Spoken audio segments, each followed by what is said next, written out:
બગસરાના સરદાર ચોક ખાતે આમ આદમી પાર્ટી દ્વારા ગુજરાત જોડો જનસભા યોજાઈ। સ્ટોરી રિપોર્ટ બાય રાજુ જોગી, બગસરા। હું મનોજ સોરઠિયા, આમ આદમી પાર્ટી સંગઠન મહામંત્રી। આજે બગસરા શહેરમાં આમ આદમી પાર્ટીની ગુજરાત જોડો જનસભાનું આયોજન થયું હતું। બહુ મોટી સંખ્યામાં બગસરા શહેરના લોકો, આગેવાનો આજે આ સભામાં ઉપસ્થિત રહી અને આમ આદમી પાર્ટીમાં જોડાયા છે।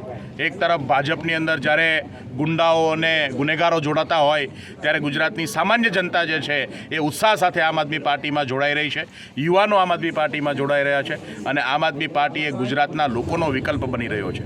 અત્યાર સુધી કહેવાતું હતું કે ગુજરાતમાં વિકલ્પ નથી, પણ વિસાવદરથી ગુજરાતને એક નવું નેતૃત્વ મળ્યું છે, એક નવી દિશા મળી છે અને આમ આદમી પાર્ટી જે છે એ આગામી તમામ ચૂંટણીઓની અંદર એકલા હાથે ચૂંટણી લડી અને ગુજરાતને નવું નેતૃત્વ આપવાનું કામ, ગુજરાતની નવી દિશા આપવાનું કામ અને ગુજરાતની પીડાઓમાંથી મુક્ત કરવાનું કામ કરશે। અહીંયા ઉપસ્થિત આજના અમારા કાર્યક્રમમાં ઉપસ્થિત અને પાર્ટી સાથે જોડાયા એ સૌનો આભાર માનું છું, સૌને નતમસ્તક વંદન કરું છું અને આમ આદમી પાર્ટી આ લડાઈ છે, લોકોની લડાઈ છે, સતત લડતી રહેશે। કેટલા લોકો આમ આદમી પાર્ટીમાં જોડાણા? આજે કરીબન અલગ અલગ આગેવાનો, અલગ અલગ સોસાયટી, અલગ અલગ મિત્ર મંડળ અને સંગઠનોના આગેવાનો થઈ કરીબન 201 લોકો જેટલા જે છે આમ આદમી પાર્ટીમાં જોડાયા છે। અમે હૃદયથી બધાનું સ્વાગત કરીએ છીએ અને બાંહેધરી આપીએ છીએ કે સાથે મળી અને ગુજરાતના લોકોની લડાઈ લડીશું।